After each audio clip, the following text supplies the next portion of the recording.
I signed up for a pottery class to win an argument with a woman who isn't there. That's the truth. The whole embarrassing truth. My name is Russ. I'm 37 and I've been divorced about a year. The argument I signed up to win is older than that. It's already over. I lost it a long time ago, and the woman I was arguing with, my ex-wife Diane, will never know I had it again. She'll never know I sat in my car outside a rec center on a Tuesday night, gripping a steering wheel, rehearsing a point nobody asked me to make. So that's where I came from. A man driving across town to prove something to a ghost. I told myself a cleaner version, of course. I told myself I was going to be the calm, competent adult in a room full of hobbyists, the guy who's done things, paid a mortgage, raised a kid. I figured I'd sit down at the wheel, the clay would do what I told it, and I'd go home with a little bowl and a little proof that I was fine. The wheel humiliated me inside 90 minutes. I'm getting ahead of myself, though. Let me back up. You should understand how a person becomes a function instead of a person, because that's what happened to me, and it happened so slowly I never felt it. I was the provider, the fixer, the one who handled the mortgage refi when rates dropped and we had a 4-day window, the one who got up at 2 in the morning when the water heater died and flooded the garage, the one who managed Diane's mother and her opinions about everything, from the wedding to the wallpaper to the way I parked in their driveway at Christmas. I was good at all of it. That was the problem. Because here's how it goes. You get good at handling things, then handling things becomes the only thing anyone needs from you. Then it becomes the only thing you offer. And one day you realize you can't remember the last time someone asked you a question that wasn't logistics. What you wanted, what you thought, what you'd do with a free Saturday if nobody needed anything fixed and nothing was on fire. I stopped being a guy you could actually know. I became a guy who knew where the spare fuses were. Diane didn't do that to me. I want to be clear about that. I did it to myself, one helpful act at a time, and she just watched it happen across a kitchen table for 14 years. You can love someone and still slowly lose track of them, and I think she lost track of me right around the time I lost track of myself. 2 people in the same house, both holding a map of a person who'd quietly moved out. The pottery thing. I should tell you about the pottery thing, since it's the whole reason any of this exists. Years ago, early on, we were lying in bed on a Sunday with the lights off, doing that thing couples do where they confess the small dumb dreams they never say in daylight. She wanted to learn Italian, I said, half asleep, not really thinking, that I'd always kind of wanted to take a pottery class. A beginner one. The kind where you sit at a wheel and make something out of nothing with your hands. I don't even know where it came from. It was just a quiet little want I'd carried around for years without ever examining it. Diane laughed at that. Not cruelly, which is what people always get wrong about the way a marriage erodes. It's rarely cruel. She just laughed the easy laugh of someone who thought she knew you all the way through, and she said, You'd quit in a week. And I laughed too, because she probably wasn't wrong, and because it was easier to agree than to want something out loud. I never signed up. I filed it away. Right next to the guitar I bought and never learned, the one that lived in the closet untuned for 9 years. Right next to the trip to Portugal we talked about every January and never planned. A whole shelf of small wants, dusty, untouched. The shelved self. That's what I had instead of a personality by the end. The divorce, when it came, didn't come with a villain.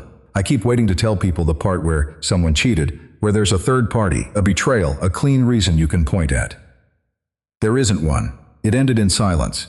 It ended in 2 people sitting in a living room they'd painted together, with nothing left to say that they hadn't already not said for years.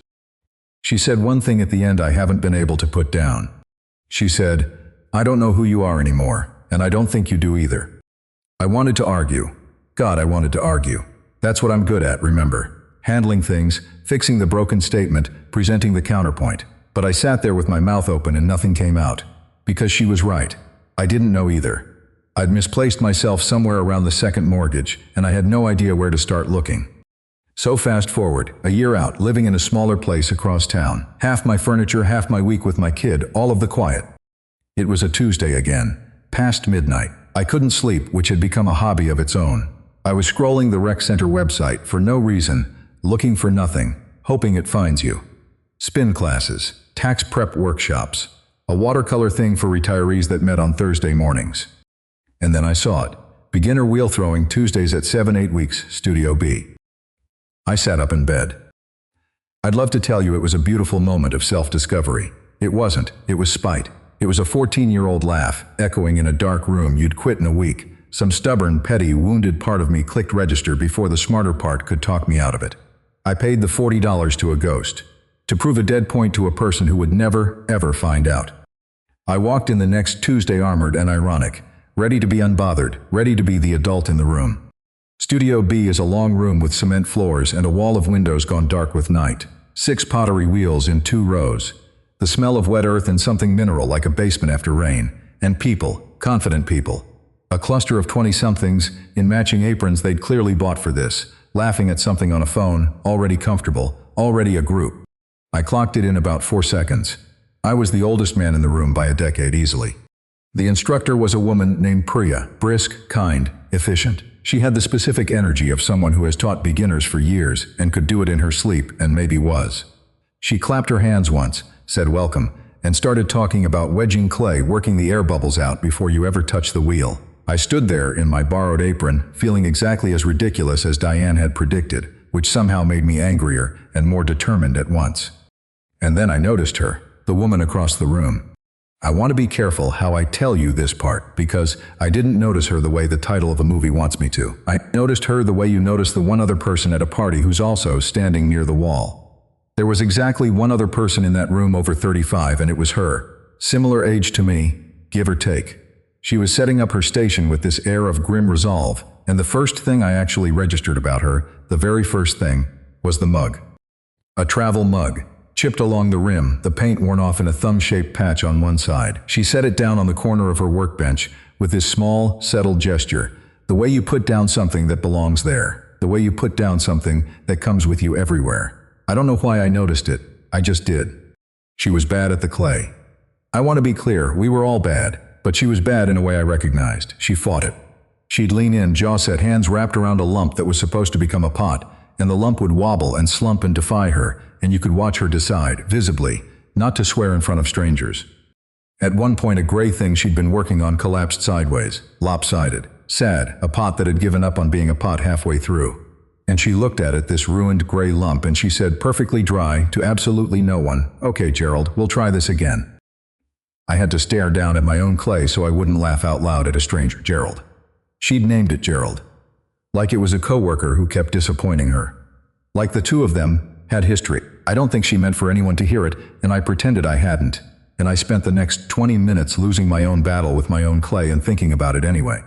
I didn't talk to her. I want that understood. I came to make a point, not friends, and I held on to that for almost the entire first class. I kept my head down. I followed Priya's instructions to the letter. I centered my clay, or tried to, this thing where you press a lump into the spinning wheel until it sits dead still in the middle, balanced, ready to be opened. I could not do it. Mine wobbled like it had a personal grudge against me specifically. But I kept the performance going, calm, competent. The adult in the room. I told myself I just needed to focus, the way I focused on a refi or a flooded garage, and the clay would eventually yield to a man who knew how to handle things. Then it happened. I finally got something resembling a bowl going. Walls coming up, sort of, this rough, wet shape rising under my fingers, and for 1 second I thought, there it is, that's the proof, that's the bowl I drive home with. And then I pushed a half-inch too hard on one side. The whole thing folded. Just folded in on itself like a wet paper bag, slumped hard to the left, slid off center, and the wheel was still spinning, so it flung clay in a long arc across my apron, my arm, the floor. A gray slap of it landed on my shoe. The bowl was a smear. My great proof was a smear, and I was wearing most of it. A couple of the 20-somethings glanced over. The competent adult performance I'd driven across town to give died right there on the wheel, in front of everybody, in a borrowed apron with clay drying on my shoe. And here's what I did not expect. I looked up, hot-faced, ready to do the man thing where you laugh first so nobody else gets to, and across the room, the woman with the mug had just lost another one. Hers had collapsed at almost the exact same moment as mine. 2 pots down across the studio, 2 disasters, nearly simultaneous. She caught my eye over the wreckage. We both had clay on us. We both had nothing on our wheels but evidence of failure. And she started laughing. So I started laughing. Real laughing, the kind that comes up from somewhere lower than your throat. The kind I genuinely could not tell you the last time I'd done. At our own ruined clay. At ourselves. 2 grown adults flinging mud around a rec center on a Tuesday night. Spectacularly, publicly bad at the one thing we'd shown up to do. The point I came to make just dissolved. I'm not being dramatic. It was there, hard and petty and burning, and then I was laughing with a stranger about a collapsed pot, and it was simply gone. Diane wasn't in that room. She was never in that room. There was just clay and a chipped mug and a woman laughing at her own disaster, and me laughing too. When Priya announced the class was over, I went up and confirmed I'd be back next week. Same time. And I want you to notice something, because I didn't notice it until much later. By the time I signed up to come back, it already wasn't about Diane. I should tell you about my kid, because the kid matters. And because what I didn't understand that first Tuesday was that I'd just signed up to spend 8 weeks living the exact thing my kid was terrified of. Casey's 15. Lives with me half the week, the other half with Diane, the standard sad arithmetic of the whole thing. Casey's a quiet one, watchful, the kind of teenager who feels everything at full volume and shows you about 10% of it on a good day. And Casey can sing. I don't say that the way every parent says it about their kid, I mean it. Casey sings in the shower, every single morning, with the water running, thinking the noise covers it. It doesn't. I've stood in the hallway with a coffee going cold in my hand, just listening to my kid's voice come through the door, this clear, unguarded, genuinely good thing. And the second a floorboard shifts or a door creaks, it stops, cuts off mid-note, like a light switch. Casey would rather die than be caught doing it. There's a spring musical at the high school. Auditions coming up in a few weeks. The sign-up sheet's been sitting somewhere at the bottom of Casey's backpack, and every time I bring it up, even gently, even sideways while we're doing dishes, I get the same wall. I'm not doing it. You've got a good voice, Case. I'd just be bad. Everyone would see. Everyone would see. That's the whole fear right there, in 4 words. Not the singing, the being seen, the risk of standing in front of a room and being not good enough where people can watch it happen to you in real time. And I sat there at my own kitchen table and nodded like a dad and said something useless about how you never really know until you try, and I had no idea, none, that I'd just driven home from a rec center with clay on my shoe from doing the precise thing my kid couldn't bring themselves to do. So that's where I'll leave the first part. A humiliated 37-year-old man, divorced about a year, who came to a pottery class to win an argument with a woman who wasn't there, who failed in front of everyone, and who then drove home and quietly, without quite admitting it to himself, decided to come back next Tuesday and be bad all over again. I couldn't have told you why. If you'd stopped me in that parking lot and asked me straight, I'd have given you the spite answer, the Diane answer, and it would have been a lie I didn't even know was a lie. The truth was sitting 1 room over from me, drying clay onto a chipped travel mug, and I was about to spend the next 7 Tuesdays of my life slowly figuring out her name. It turns out you can figure out someone's name very slowly if you're committed to being a coward about it. By the 3rd week I knew the shape of her hands before I knew what to call her, not the right order, but mine. The Tuesdays settled into a rhythm. Studio B at 7. The same parking spot near the dumpster, because I'm a man of small unbreakable habits. Wet clay and that rec center coffee that tastes like a carafe somebody forgot in 1998.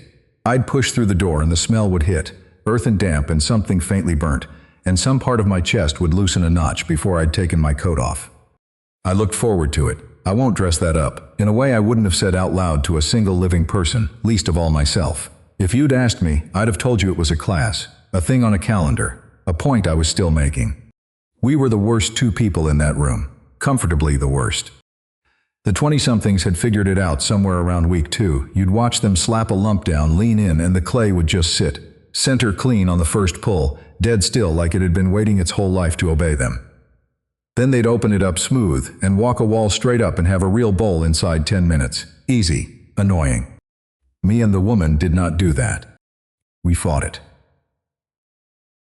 We slumped with our jaws set, hands around lumps that had clearly decided to ruin our evenings on purpose, and we lost over and over at roughly the same time. We never planned it. It just happened by the simple gravity of being the 2 bad ones in a room of good ones. A team of 2, built entirely out of failure. You drift toward the person who's drowning at your exact depth.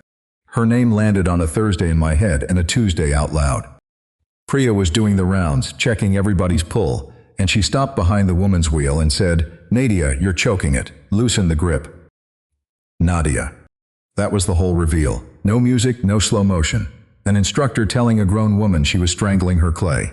Nadia let out a breath through her nose, loosened her hands, and the pot fell over anyway. And she looked down at this fresh disaster and said, "Flat as a table, of course." I filed the name away like contraband, Nadia.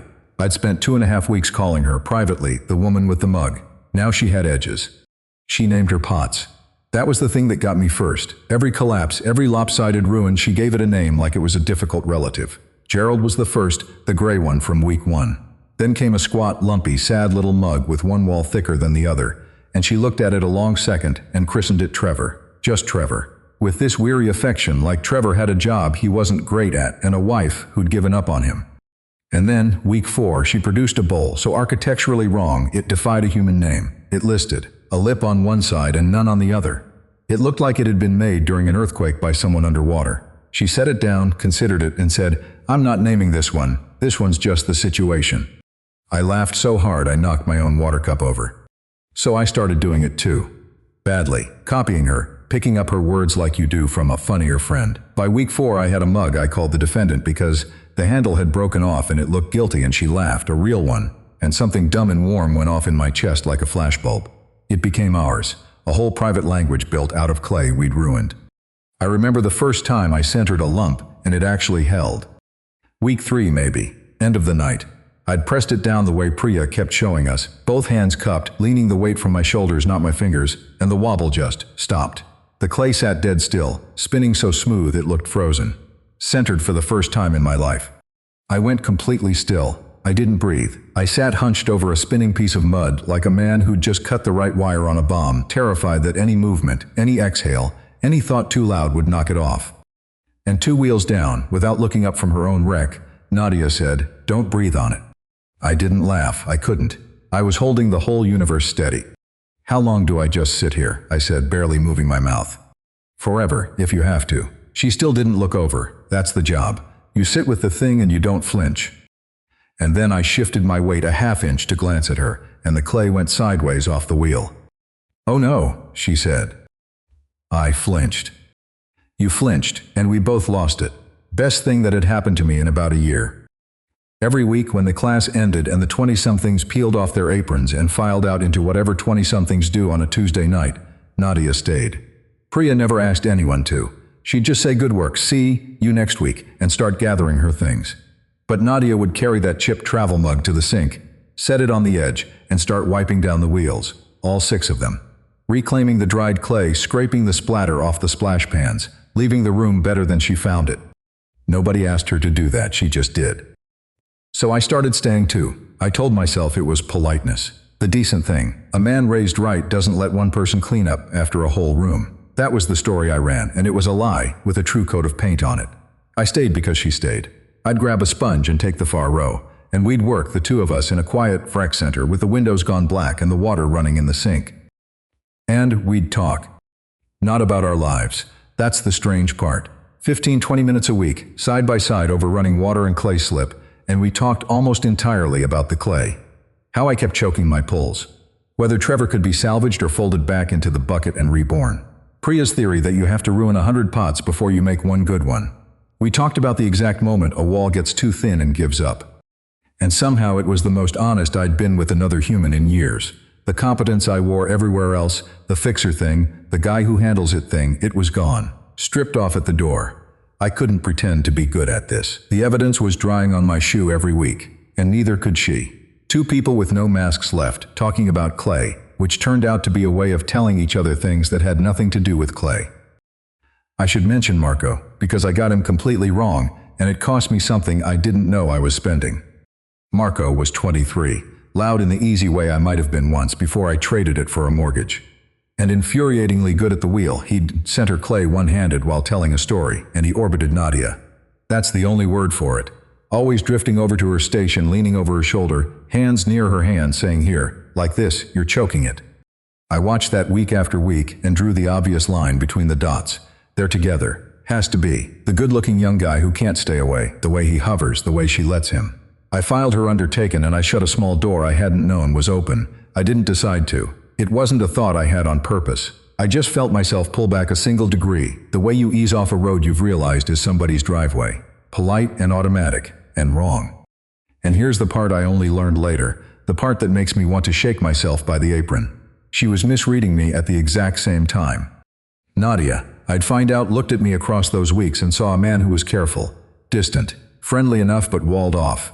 She clocked the tan line that hadn't fully faded, the ghost of a wedding ring still printed on my skin like a watermark, and she did her own math and got her own wrong answer. A guy passing time, killing a Tuesday, some combination of not really that added up to leave him alone. So she gave me room she didn't want to give, two people stepping back to make space for a relationship the other wasn't in. You couldn't have engineered a stupider situation if you tried. Meanwhile, home was its own quiet war. The audition sheet was due Friday. I knew this because Casey had mentioned it exactly once, in the flat voice of someone reporting a death and then refused to discuss it again. But I could hear the practicing. Every morning, the shower running that clear, unguarded voice through the door, working a song I didn't recognize, going back over the hard part again and again. My kid was rehearsing for an audition my kid swore wasn't happening. And then a floorboard would shift, and it would cut off mid-phrase. Dead, like always. One night over dishes, I tried again, the dad thing. You should just go for it, I said. What's the worst that happens? The second it left my mouth, I heard how empty it was. Every hollow thing a parent has ever said while drying a plate. You don't get it, Casey said. I might get it more than you think. Says the guy who's never been bad at anything in his life. And I didn't correct it. That's the part I keep coming back to. I had the perfect, true, ridiculous thing to say sitting right there. Clay drying on a shoe in the other room. A month as the worst student in Studio B. Living proof that the dad in the kitchen could be bad at something on purpose and keep showing up anyway. And I said nothing. I let Casey believe I was the guy who'd never failed, because admitting otherwise meant explaining where I went on Tuesdays. The line sat in me all week. Says the guy who's never been bad at anything. I carried it to work and to the wheel. I sat down in Studio B the next Tuesday, with my kid's voice in my head, more aware than ever of exactly how bad I was at the thing I'd come to do. And that Tuesday, Nadia was off. I noticed before I could have told you how. She came in late, which she never did. No good evening to the room. The chipped mug went down on the bench, and she didn't touch it once all night. And that was wrong, because that mug was practically attached to her hand. She fought the clay harder than I'd ever seen, not the usual rueful loo, but something with heat in it. Jaw tight. Shoulders up around her ears. She ruined 3 pots in a row and didn't name a single one. I noticed all of it, and I said nothing, because what do you say? We talked about clay. That was the deal, the safe shared country we lived in. You don't cross a border like that uninvited. But I stayed after. Of course I did. The 20-somethings cleared out. Priya gathered her bag, and I picked up a sponge and started on the far wheels like always, and Nadia carried that untouched mug to the sink, and the water came on. For a long while, neither of us said anything real, just the water running. The scrape of clay off a splash pan. I watched her out of the corner of my eye scrub the same wheel longer than it needed, like she was trying to take the finish off it. You're scrubbing the finish off that one, I said. Maybe I want it gone. She opened her mouth like there was a second sentence behind it. Then she let it go and kept scrubbing. I didn't push. The old me, the fixer, wanted to, the way the fixer always has a solution ready so nobody has to sit in a problem. But I'd been losing to clay for a month. Some things you can't fix by pressing harder, so I let the quiet be. I scrubbed my row. I let her have the room. And then she talked. She didn't look at me. Eyes on the wheel, hands moving, which I understand now is the only way some things can be said. Over running water, sideways, to a wheel instead of a face. You want to know why I'm here, she said. It wasn't a question. I figured everybody's got a reason. Why a grown woman signs up for beginner pottery and is worse at it than children. She didn't look up. You really want to know? I do. I spent 11 years married, she said. 11 years being somebody's wife. Somebody's idea of fine, that was the whole job. Be fine, be easy, don't have edges. She wrung the sponge out hard. And when it ended, I sat in this empty apartment and realized I had no idea what I actually liked. None of it. None of it. I'd been so busy being agreeable I never found out what I'd choose if nobody was watching. The water ran, so now I sign up for things. Beginner everything. A language app at midnight. A cooking class I quit. A drawing thing. Trying to find out. Trying to meet the person I'd be if I'd ever gotten a vote. I didn't move. I couldn't have. And the pottery, she said, and here her voice did something, got quieter and harder at once. The pottery's specific. I signed up for the pottery because of one thing he said to me near the end. She finally stopped scrubbing. He told me I had no hands for anything delicate. She said it lightly. That was the worst part. A thing she'd practiced saying lightly so it couldn't get her anymore. No hands for anything delicate, I repeated. His exact words. So you signed up to prove him wrong. I signed up to find out if he was right. And it got me, right in the chest, because I knew that exact thing wearing a different coat. Someone had just handed me back my own life and I hadn't recognized it. She'd paid $40 to spite a ghost. Same as me, the exact same. Her story and mine were the same story. We just walked into the same room from two different ruined houses. And I heard myself say a thing I had not until that second admitted to myself. I stopped coming for her weeks ago, I said. Nadia went still at the sink. Coming for who? My ex-wife. I signed up to prove something to her, I said. She laughed at me once years ago about wanting to do this. Said I'd quit in a week. So you came to win, Nadia said. To prove a dead point to a woman who'll never know I made it. The water ran over my hands. But I stopped coming for her a while back. I just didn't say it. Then why do you keep coming? I made myself keep going because if I stopped I'd never get the rest out. This hour, this room, I looked at her. I come for you. She didn't move for a second. Then, quiet, not deflecting for once, she said, you don't even know my last name. No. Good. She turned the water off. Neither of us gets to hide behind being strangers anymore then. The quiet after that was enormous, the kind that has a pulse in it. We stood in a dripping rec center at 8:30 on a Tuesday, and the whole easy thing we'd built, the safe, joking team of two, the country where we only talked about clay just dissolved, the way my bowl dissolved that first night. No going back to it. I drove home that night with my hands not quite steady on the wheel, and it had nothing to do with the cold. Whatever had been sitting one room over from me since the first Tuesday had a name now, and so did the thing in my chest, and I knew, the way you know a wall is gone the second you walk into the space where it used to be, that this had stopped being safe. There were 4 Tuesdays left. 4. And I had just discovered, far too late to do anything sensible about it, exactly how much I had to lose. 4 Tuesdays goes fast when you've finally got something to lose. Weeks 5, 6, 7. They blur in my memory now, all warm, light, and wet clay, the way good stretches of your life tend to blur while the bad ones come back in high definition. But I remember the texture of them. I remember the walls being down. Something had changed at that sink, the night she told me about the 11 years and the hands for nothing delicate. We didn't talk about it again. We didn't have to. It just sat under everything after that, the way bass sits under a song you can't quite hear but absolutely feel in your chest. The banter kept up, the named pots, the bad jokes, Trevor's many descendants, but it had weight under it now, a second floor under the first one. I started noticing things I had no business noticing. The way her hand would linger when she passed me a trimming tool, half a second too long, fingers brushing fingers across a wet sponge, both of us pretending it was logistics. The way she'd lean 2 wheels over to look at what I was wrecking. We were terrible at it, both of us. 2 adults who'd forgotten how this part went, fumbling it as badly as we fumbled the clay. And the walk to the parking lot. That one I remember best. It got slower every single week. The first few Tuesdays we'd file out separately, her to her car, me to mine by the dumpster, a wave and a steep. Weeks by 6 we were walking out together without deciding to, and the walk took longer than the walk should take. We'd stop under the one working lamppost in that lot and just keep talking. About nothing, mostly. Priya's 100 bad pots theory. Whether the situation deserved a sequel. Neither of us named it, not once. But I'd sit in my cold car afterward and watch her taillights pull out and feel the clock in my chest like a second heartbeat. 4 Tuesdays. Then 3. Then 2. Whatever this was, it had a meter running, and we both knew it, and we both kept feeding it quarters and looking the other way. I have to tell you about Marco, because I finally got him right, and getting him right nearly knocked me off my stool. It was week 5. Marco was doing his thing, orbiting, drifting over to Nadia's wheel mid-pull to lean in and tell her she was choking it, and she snapped at him. Not mean, but sharp. I can ruin my own pot, thank you.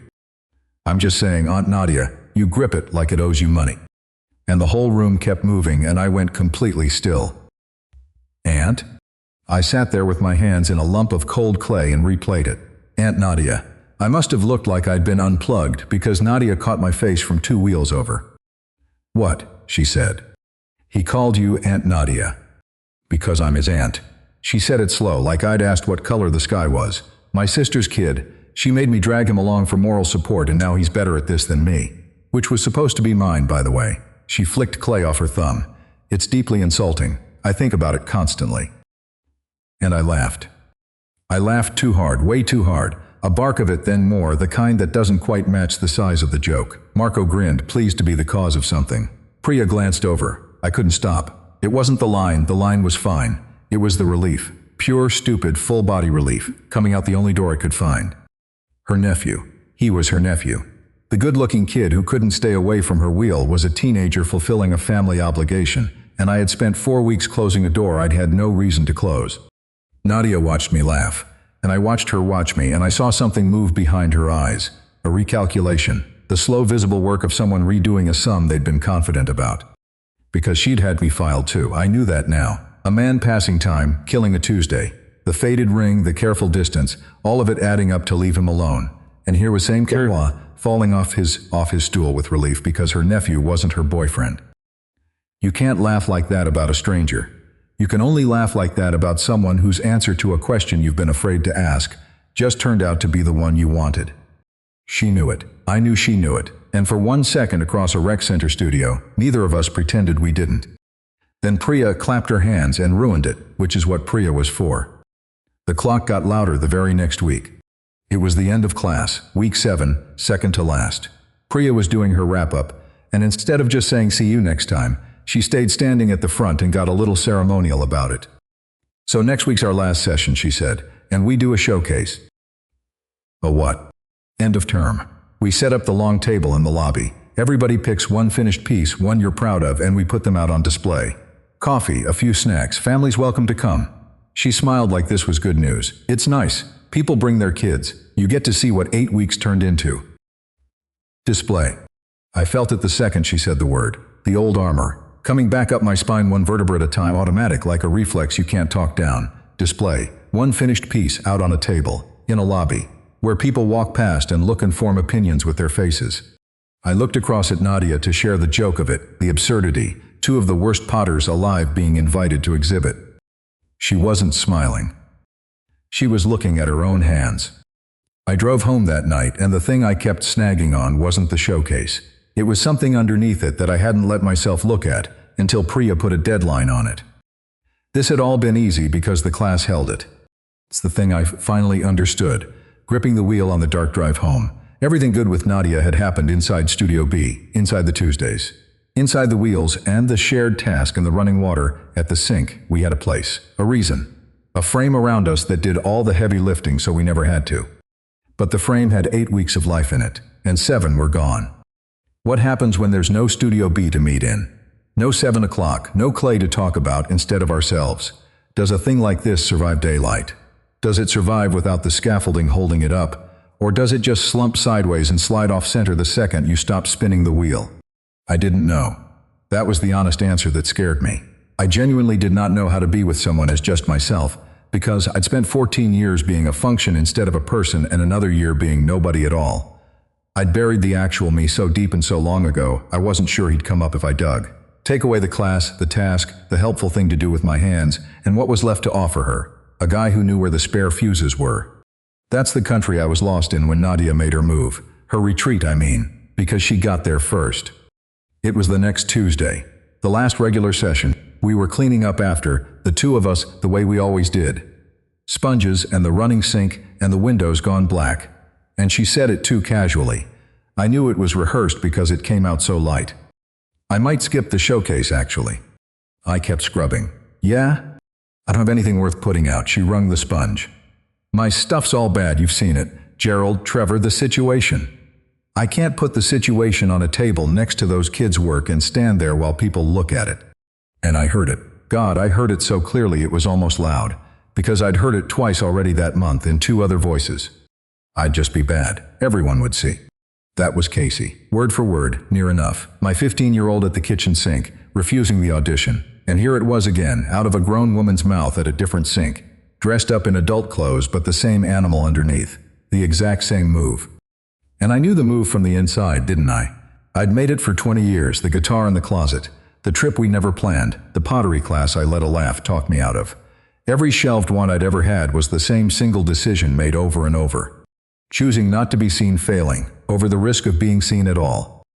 That was the whole thing. That was what linked the 3 of us, the kid and the woman and the man, all making the identical bet in the dark, all deciding the safest thing you can be is invisible. You can't fail at something nobody watched you try. I understood her completely in that second. I could have reached right across the gap and met her there, because I was standing in the exact same spot. So obviously I did the wrong thing. She set the sponge down and turned the water off, and the room went quiet in that enormous way it had started going quiet between us. And she looked at me, half a smile, the deflecting kind, and she said it. It's not a big deal, right? If I skip it. She was reaching for something. I could feel her reaching. It's just a table of pots. You'd barely notice I wasn't there. This was the moment, and I want to be honest about how I failed it. Because every cell in me wanted to make it easy for her. That's the fixer. See? That's the thing 14 years built. Someone hands you a problem and you make it smaller, you smooth it. You say, of course, no big deal, don't worry about it, and you watch their shoulders come down and you feel useful and you've solved nothing. I had the magic words right there. It's fine, skip it, no big deal. I could have handed them over and she'd have looked relieved, and we both would have gone home lighter and a little more lost. The truth was a different sentence entirely. The truth was that it would matter to me, enormously. That the thought of standing at that table next week with a gap where she should be made my chest go tight. That I wanted her there more than I'd wanted anything in a year, and that I needed her to know it out loud in words, with no clay to hide behind. I had the truth, and I had the easy thing, and they were standing in two different rooms, and I was too much of a coward to walk into the right one. So I said, yeah, it's no big deal. I watched my own mouth do it. I heard the fixer's voice come out warm and reasonable and completely false. And something passed over her face, fast, there and gone, maybe. Or just a door clicking shut. She'd reached, and I'd handed her the safe answer instead of the true one, and she put it in her pocket and picked up her mug. Right, she said, see you. Or not, I guess. And she left. I stood alone in Studio B with a sponge in my hand and the sink dripping and the worst feeling I'd had since the divorce.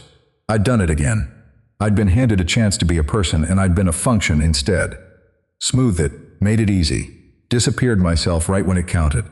I drove home so angry at myself I missed my turn twice. The house was dark when I got in. Casey was supposed to be asleep. Casey was not asleep. Casey was standing in the kitchen, in the light over the stove, holding a bowl.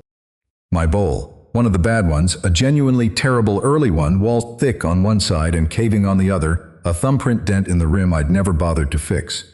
I'd brought a few home over the weeks and shoved them in the back of a cabinet like contraband, and somehow this one had migrated out onto the counter, and now my 15-year-old was holding it up to the stove light and turning it slowly, frowning, the way you study something that doesn't add up. We looked at each other. Whose is this? Casey said. There it was, the door I'd been keeping shut all month, swinging open in my own kitchen at 11 at night. Mine, I said. Casey's face did about 4 things yours. I've been taking a pottery class, Tuesday nights at the rec center. The words felt strange out loud, in this house, to this kid. 8 weeks, it's almost over. You make pottery. I make extremely bad pottery. Casey turned the bowl again, studied the caved wall, the dented rim, the lopsided base that wouldn't sit flat, and I watched my kid arrive slowly at the math of it. Wait, Casey said, this is really bad. I know. Like, this is bad. This looks like a kindergartner made it. A kindergartner with worse hands than you'd hope. Yeah. And you've been doing it for 2 months. Casey set the bowl down on the counter, careful, like it might be a trick. You've been going every week. For 2 months. And this is the best you've got? This isn't even the worst I've got. And here's the thing my kid couldn't get past. The thing that cracked something open, right there over the stove. You're actually bad at it, Casey said, slow and disbelieving, like genuinely bad, and you keep going?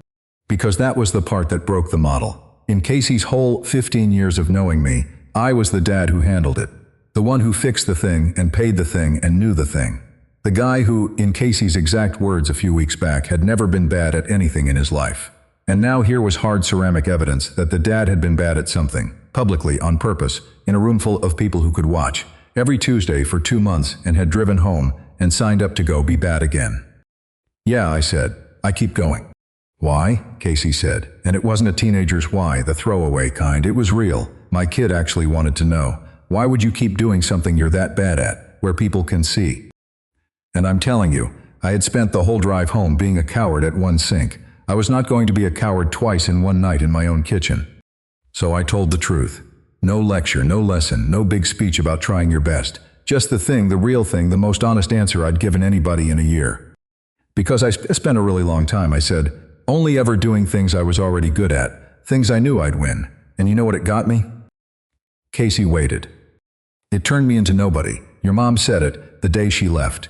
She said she didn't know who I was anymore and didn't think I did either. And she was right, Case. She was completely right. I'd gotten so scared of being bad at anything that I stopped being anything at all. The kitchen was very quiet. The bowl sat between us on the counter, lopsided and dented and honest. So I go, I said. And I'm terrible. And I sit there and I'm the worst one in the room, and it's the most like myself I've felt in years. Casey didn't say anything, just looked at the bowl, then at me, then back at the bowl. I didn't push it, that's important. I want you to know I didn't push. I didn't say, and that's why you should do the audition. I didn't connect the dots out loud or turn it into a moral. The audition sheet was upstairs on Casey's desk, still blank, I knew that, and I left it blank. I left the truth on the counter next to the bad bowl, and I let it sit there. I'm going up, I said. There's leftovers if you want them. And I went to bed. But I lay there awake a long time because something had settled in me on that drive, and it wasn't done settling. I'd been a coward at the sink. I'd handed Nadia the easy answer when she reached for the true one. And lying there in the dark, I understood that the showcase wasn't a thing that was going to happen to me. It was a thing I was going to have to do. I was going to have to stand at that long table in the lobby, in the daylight, with a genuinely bad pot in front of me, and not apologize for it, and not make a joke to get ahead of it. I was going to have to do the one thing I'd spent my entire life arranging my life to avoid. Being seen failing, on purpose where everyone could watch. And worse than that, I was going to have to say the true thing to Nadia, the thing I'd swallowed at the sink, with no wheel to hide behind and no Tuesday to lean on and no Clay to talk about instead. Just me as myself, saying the thing out loud in a lobby. And I was going to have to do all of it, whether or not she even showed up. That was the part that kept me staring at the ceiling. She'd said she might skip it. I'd told her it was no big deal. For all I knew, she'd take me at my word and stay home, and I'd be standing there next to 2 bad pots worth of nothing, having finally found my courage about 11 days too late to matter. But somewhere around 2 in the morning I decided anyway. I'd bring the bad bowl. I'd bring Casey. I'd stand by my terrible pot and not flinch, and if she came I'd say the true thing in the daylight like a person instead of a function. I had no idea if any of it would work. The showcase was 6 days out, and the one thing I needed most to be true about it was the one thing I had absolutely no control over. I'd handed her an exit and told her to take it. Now all I could do was show up, stand by the worst pot on the table, and hope she didn't believe me. 6 days went the way the bad days don't, fast. Then it was Tuesday again, the last one, and I was standing in the rec center lobby at 6:55 with a bowl in my hands. The long table was already set up. Somebody had put out a paper cloth and a coffee urn and a tray of grocery store cookies, and the pieces were starting to land on it, one by one, as the 20-somethings drifted in and set down what 8 weeks had made of them. They were good. Genuinely, casually good. Clean bowls that sat flat, a tall vase glazed like a storm coming in. Marco had a teapot, an actual teapot with a lid that fit and a spout that poured, and he set it down like it was nothing because to him it was. I stood at the end of the table and looked at my bowl. It was bad. There's no kind word that does the job, so I'll use the true one. The base wouldn't sit flat, so it rocked when you set it down, a slow wobble like a coin coming to rest. One wall thick, one wall thin. And up on the rim, right where your thumb would go if you picked it up, there was a dent, my dent. The thumbprint I'd pressed in by accident in week 3, and then, every week after, chosen not to fix. I'd thought about fixing it, all week. I'd sat with the bowl on my kitchen counter and thought, I could smooth that, I know how now. I could make it a little less obviously a mistake. I left it. Then I walked the bowl to the middle of the table, set it down in the gap between the storm vise and somebody's set of 4 perfect cups, and I let it wobble to a stop, and I stood next to it. That was the whole plan. I'm aware of how small it sounds. Set down the worst object in the room and stand by it. But I'd spent 37 years arranging my entire life, so I would never have to do that exact thing. And now I was doing it on purpose, in fluorescent light, by a coffee urn. I didn't apologize for it. That was the part I'd promised myself. No "oh, mine's the disaster," no little laugh to get out ahead of the judging, no joke handed to the room so they'd know I knew. I just put it down and stood there and let it be mine. The fixer wanted a script so badly. The fixer had 3 or 4 good lines ready, charming, self-deprecating, the kind that make people relax. I didn't use them. I let the bowl be bad in silence, with my name on the little card in front of it, and I felt the armor I'd worn my whole adult life slide off my shoulders and pool on the floor and stay there. Casey was watching me do it. That was the other thing. I'd asked, 2 nights before, standing in the kitchen doorway, trying to sound like it didn't matter. Showcase thing, Tuesday, the pottery class. You don't have to. And Casey had shrugged the way 15-year-olds shrug, which can mean anything, and then put on shoes. So now my kid was leaning against the lobby wall by the bulletin board, hands in hoodie pocket, watching their dad stand next to the single worst piece of pottery in a room full of people who could see it. I caught Casey's eye for a second. Casey looked at the bowl, then at me, then at the 4 perfect cups 8 inches from my disaster. And I watched my kid clock the whole thing without me saying one word about it. The dad who'd never been bad at anything was standing in public next to proof that he was, and he wasn't flinching, and he wasn't leaving, and the room had not ended. Casey didn't smile exactly, but something in the shoulders came down. The wall lean got a little less braced. I didn't say anything about courage. God knows I'd earned the right to a speech, and God knows I didn't give it. I just stood by my bowl and let Casey see me do it. That was the only sermon I had in me, and it was the only one worth giving. 7 o'clock came. People milled.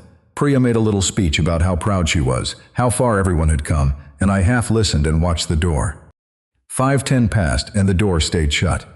And I felt it start to happen, the thing I'd been dreading on the drive home 6 nights running. The slow sinking certainty that she'd taken me at my word. It's no big deal, you'd barely notice I wasn't there. I'd handed her that exit with my own mouth, warm and reasonable and false, and now I was going to find out that honesty about a pot was a lot cheaper than honesty about a person. Casey drifted over, stood next to me at the table, looked at the bowl up close. "It really is bad," Casey said quietly. "Yeah. You're just going to stand here next to it." "That's the plan." Casey nodded slowly, like the plan had passed some kind of test. We stood there together, father and kid, and the worst bowl in the building. And then the lobby door opened. I knew before I turned. I don't know how. The air changed, or I just wanted it so hard I felt it. I turned, and there she was, coming in late and fast, cheeks pink from the cold, a little out of breath like she'd argued with herself in the parking lot and lost. Nadia. She was holding something against her chest with both hands, holding it the way you hold a thing you've already half decided to put back in the car. She came down the lobby toward the table and she wouldn't quite look at me, and I watched her scan the teapot and the storm vase and the perfect cups, and I watched her shoulders do the exact thing mine had done, the flinch. The old reflex that says don't, not here, not next to these. She got to the table. She stood across from me, and for a second I thought she might just stand there empty-handed and pretend she'd only come to watch. Then she looked at my bowl. She looked at it a long moment, the wobble, the thick wall and the thin wall, the thumbprint dent in the rim I hadn't fixed. Something went out of her shoulders. The brace came down, and she set her piece on the table, right next to mine, so close they were almost touching. It was Trevor. The squat lopsided mug she'd named weeks ago, the one she'd sworn up and down wasn't worth displaying, the handle sitting at a drunk angle no one would ever choose.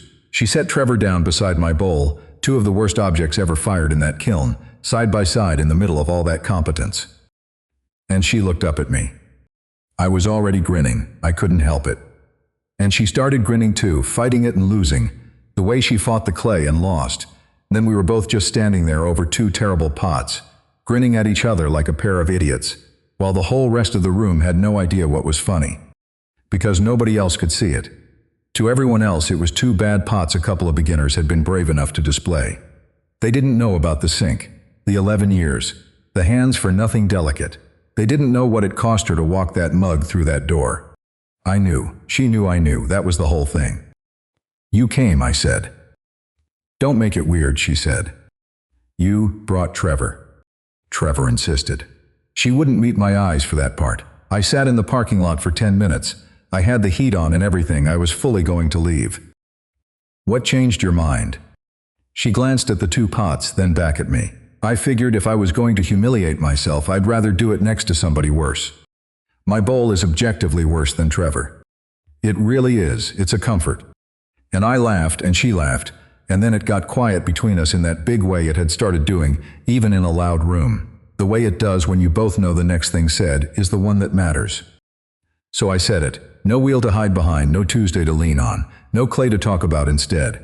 Just a lobby and a coffee urn and fluorescent light, and me as myself saying the thing I'd swallowed at the sink the week before. I need to tell you something, I said, and there's no good way to do it that isn't just doing it.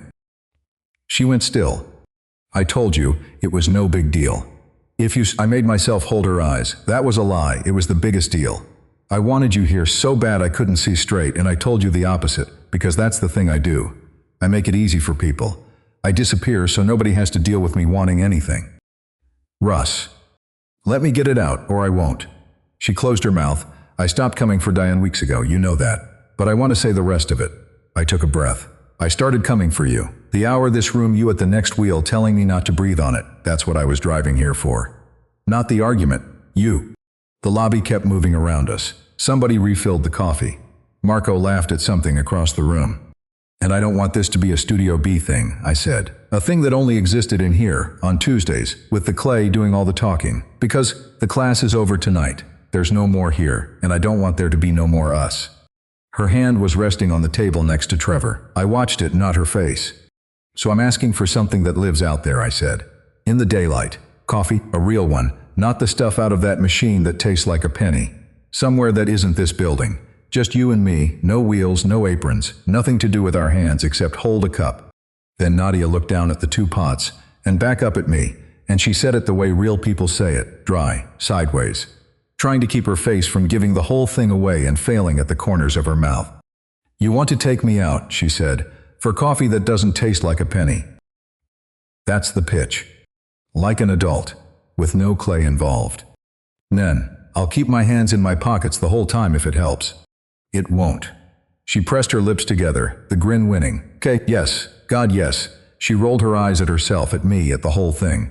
Saturday, there's a place on Fulton that doesn't have a single piece of pottery in it, which after 8 weeks of this I find deeply attractive. Saturday.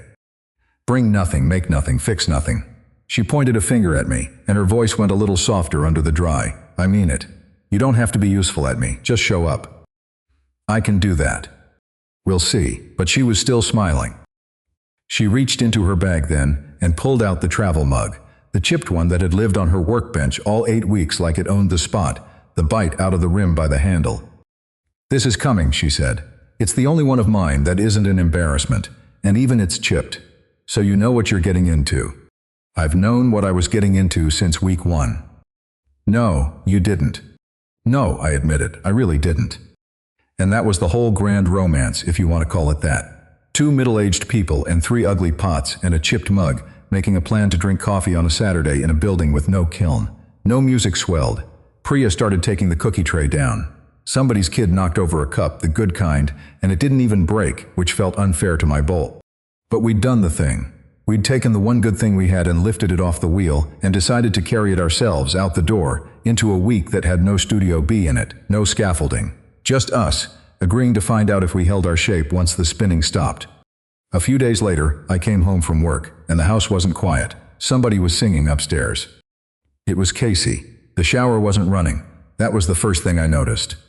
No water. Just my kid's voice coming down the stairs, clear and a little unsure and then less unsure, working through the same 8 bars over and over, the way you do when you're learning a thing instead of hiding it.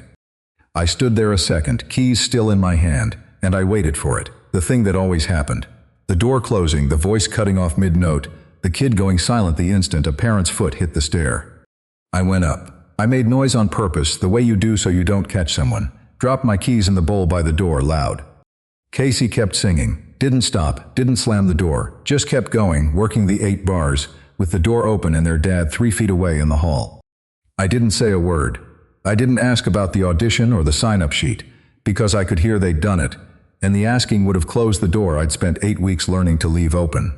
I just changed out of my work clothes, while my kid sang in the next room like it was nothing. Like being heard was a thing a person could risk. The sheet on the desk wasn't blank anymore. I saw it later, in passing, not looking. A name signed at the bottom. I didn't make it a moment. The kid tried out for the thing. The door was open. I still have the bowl. It's on a shelf in my kitchen, the bad one. The one I stood next to in that lobby. It still wobbles when you set it down.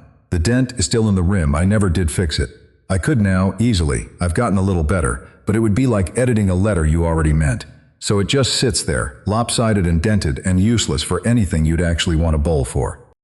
It's the most honest thing I own. I never won the argument with Diane. That's the part I sat with, after. I'd signed up to prove a dead point to a woman to win a fight that ended in a quiet kitchen a year before with her saying she didn't know who I was anymore. And the strange thing is that somewhere around week 3, the argument just stopped mattering. And I stopped noticing it had stopped. She'd just been the excuse I needed to finally go be bad at something on a Tuesday night. The argument was never the point. It was just the door I walked through to get to the rest of it. Nadia's travel mug lives in my cabinet half the week now, the chipped one. Trevor sits on the windowsill, drunk handle and all, holding pens. Gerald didn't survive a move, which we both mourned more than was reasonable. My bad bowl and her bad mug ended up on the same shelf eventually, which neither of us planned and neither of us mentioned. Two lopsided things nobody else would keep, sitting next to each other in the daylight. So that's the story. A pottery class I took to spite a ghost, and the worst student in the room who turned out to be the only person who could see me clearly. I'll leave you with a question, because I've been sitting with it ever since. What's the thing you keep telling yourself you'd just be bad at? The class you never signed up for, the song you only sing with the door shut, the shelved one you filed away years ago because somebody laughed once, or because you were afraid that somebody might be right. I'd love to know. Tell me down in the comments the thing you talked yourself out of being a beginner at. And if any of this landed, there are more stories like it here on the channel. Thanks for staying till the end.